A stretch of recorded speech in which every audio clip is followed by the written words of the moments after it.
There are artworks created to hang in grand galleries, meant to be seen by thousands of eyes every day, but there are others that seem designed to remain in silence, waiting in private corners far from the noise, paintings that feel as if they ask to be discovered only by those willing to sink into their mystery. That was my experience with Faun by Manascain, by Léon Spilliat. The first time I saw this image, it felt like stumbling upon a half-open door leading into a hidden world. One of those rare moments that make you look twice, step closer, and ask yourself why such an unsettling, atmospheric, and symbolically rich work is almost absent from popular art history. While researching, I discovered that this painting isn't in museums, isn't publicly displayed, and is barely mentioned in art books. Like many of the pieces we explore on this channel, it rests in a private collection, hidden from the world, like a secret only a few have encountered. And before we dive deeper, I want to invite you, without using the typical phrases, to join this analysis by offering your own metaphors, interpretations, and symbolic readings that I may have missed. I don't intend to cover everything. Spilliat always leaves shadows, small corners where each viewer can uncover a different meaning. So if something jumps out at you, an image, an allegory, a thought, share it. Works like this grow richer when read from multiple perspectives. Let's begin. A faun gazing at the moon. In Faun by Manascain, Léon Spilliat constructs an atmosphere so quiet it almost makes a sound. From the first glance, it's clear that this is not a classical interpretation of a faun, the half-man, half-beast creature long associated with pleasure, music, dancing, and Dionysian excess. No, Spilliat strips his faun of all that tradition. He removes the joy, the celebration, the movement. He leaves him bare, rigid, frozen in a moment that seems to stretch endlessly. A faun that neither smiles nor dances. A faun who does not invite us into the revelry of the forest. A faun who watches, or rather, who thinks. The moon, the focal point of the scene, isn't the soft, romantic, mysterious moon often found in French symbolist painting. Instead, it is almost surgical, cold, white, clinical, a light that doesn't caress but exposes, that doesn't soften but dissects. Falling across the figure, this pale illumination reveals an unsettling anatomy, a cold, damp-looking skin made of bluish, greenish, and grey tones that suggest a body not entirely of this world. Spilliat's use of color is essential here. Every shade seems chosen to amplify introspection, fragility, and profound solitude. The faun exists in a space that cannot be identified. No trees, no rocks, no ground, no horizon. The backdrop is a dense yet weightless nothingness, an emotional void, as if the faun were floating in a limbo, a psychological space rather than a physical one. Spilliat removes all tangible references so that our attention becomes trapped by the creature and its silent dialogue with the moon. It's like standing before a stage after all the scenery has been removed, leaving only the protagonist and his light. The posture speaks louder than any overt symbol. There's no animal tension in his body, yet no rest either. He appears folded inward, with a rigidity that suggests a complex emotional state. Introspection, doubt, melancholy. He seems caught in an internal conflict, torn between opposing impulses, his wild nature and his emerging humanity. His eyes, perhaps the most powerful element in the painting, do not look at us, nor at the moon, nor at the ground. They gaze toward a point that doesn't exist in the scene, as if contemplating something invisible, a memory, a vision, or a revelation only he can see. The viewer becomes a witness to an intimate moment. You're not just watching a faun, you're watching someone watching himself, and that may be the heart of the painting. Spilliat turns a mythical creature into an emotional reflection. The faun stops being a fantastical being and becomes a metaphor, a symbol of human vulnerability, silent doubt, and the deep thought that only appears at night. It isn't the faun who inhabits the painting, it's us, our most introspective version, the one that awakens when the moon feels too large and the silence too heavy. Although Léon Spilliat worked mainly in the early 20th century, his artistic sensitivity belongs directly to the symbolism of the late 19th century.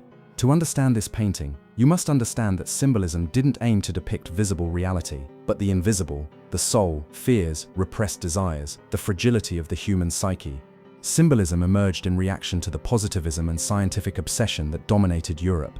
While society praised reason, industry, and progress, the symbolists sought a return to the spiritual, the mysterious, the irrational. In their work, night wasn't just nighttime, it was a state of being. Light wasn't illumination, it was revelation. The body wasn't a body, it was metaphor. Spilliat took this visual language and pushed it in a deeply personal direction. Unlike many symbolists, he didn't fill his works with angels, flowers, chimeras, or dream landscapes. His symbolism is stripped down, psychological, and intimate. In Faun by Manascain, the supernatural isn't decorative, it's a vessel for an inner emotional state. The faun isn't a myth, it's a symbol. The painting fits perfectly within the obsessions of Belgian symbolism, a darker, more introspective variant of the movement. While French symbolism leaned toward the poetic and dreamlike, Belgian symbolism gravitated toward the melancholic, the unsettling, the spiritual. It was a symbolism that looked inward, not upward. Spiliert inherited that silent, penetrating gaze. The choice of the faun is deliberate. In symbolism, mythological beings are not characters, they are emotional containers. Here, the faun becomes a vessel for exploring human duality, the tension between civilization and nature, between reason and instinct, between the self we show the world and the self we hide. Spiliert transforms a mythic figure into a psychological mirror that asks, what part of us awakens when the moon is alone in the sky? In classical tradition, the faun embodies impulse, music, untamed nature, desire, celebration. But in Spiliert's hands, the creature sheds its ancestral purpose and becomes something else entirely, a symbol of introspection, a being that thinks more than it acts. Here, the faun does not dance, he reflects, he does not celebrate, he contemplates, he does not act, he feels. He is no longer a mythic beast, but a divided being trapped between his animal instinct and an emerging humanity that seems to ache. His posture, his gaze, his silence, all speak of a creature questioning its own existence, something unthinkable in classical mythology. Spiliert makes the faun a bridge between instinct and reason, a border dweller, a liminal presence, someone who belongs fully to neither world. This is why his figure is so haunting. His identity is in crisis. The faun embodies a mirror of the artist. Spiliert's introspective nature finds a perfect metaphor in this hybrid figure, a symbol of restrained desire. His rigid body suggests an emotion he cannot or does not dare to express. A lunar observer, a being who looks inward, illuminated by a light that reveals rather than hides. A creature of thresholds, between human and animal, reason and instinct, darkness and revelation. Ultimately, this faun isn't some distant myth, it is us at our most vulnerable, the version of ourselves that emerges only when we are truly alone with our thoughts. To understand Faun by Manascain, you must understand the life behind it. Léon Spiliert was born in 1881, in Ostend, a coastal city whose foggy landscapes shaped his sensitivity from a young age. He suffered from chronic health issues, insomnia, and bouts of anxiety that forced him to wander the empty streets long into the night. For Spiliert, the night was refuge and abyss, a place where silence weighed more than darkness. He was self-taught, not shaped by academies or large artistic circles. He developed his style alone, guided by Edgar Allan Poe, by philosophical pessimism, and by his own introspective mind.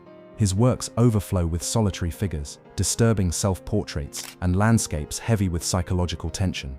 The faun, then, is not just a mythological creature, it's a reflection of the artist's soul. A soul that lived in isolation, that understood fragility, that saw night as a mirror. Many of his works ended up in private collections, far from museums, critics, and the public eye. Faun by Manascain belongs to that group of hidden pieces that seem to exist only for those who search with intention. Over time, Faun by Manascain has inspired multiple interpretations.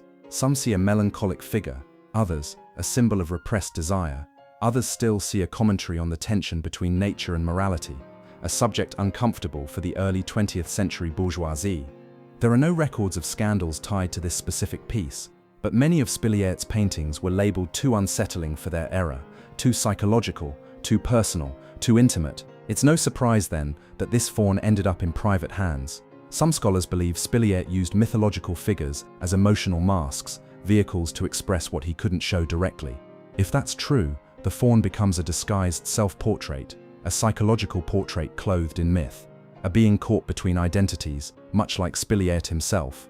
And so, as we step away from this motionless faun beneath the moon, we're left with the feeling of having entered a kind of silence most people never hear, an emotion that's hard to define, one that lingers in the mind as if the painting was still watching us, even after we close our eyes. If you noticed a symbol or interpretation I didn't mention, share it in the comments. Your insights always make these journeys richer. And if you'd like to keep exploring hidden stories, forgotten artworks, and the secrets that rarely make it into the books, don't forget to subscribe. We'll keep lighting up together those corners where paintings still whisper. Thanks for being here, and until the next artwork.